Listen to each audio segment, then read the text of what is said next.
Let's talk about designing for safety. A key concept in designing for safety is that every system is assumed to be unsafe by default. In other words, system designers must assume that each system is unsafe, and then it's their responsibility to proactively show that the system is safe. That means you can't just assume it's safe because you haven't seen a problem. Rather, you have to actually prove that you're safe. This is a well-established principle.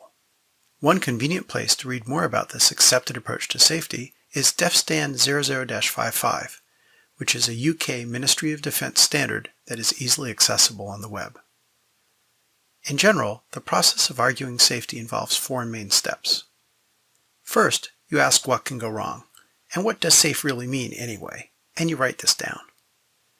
Next, you assign severity to each risk, which gives you what types of mishaps or bad outcomes are most important to avoid. Third, you perform risk mitigation to avoid hazards and activation of these hazards.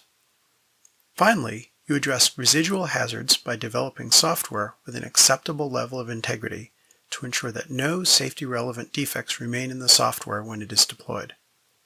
As part of this, you demonstrate that the software works properly via testing, but testing is considered a final check rather than the main risk reduction activity.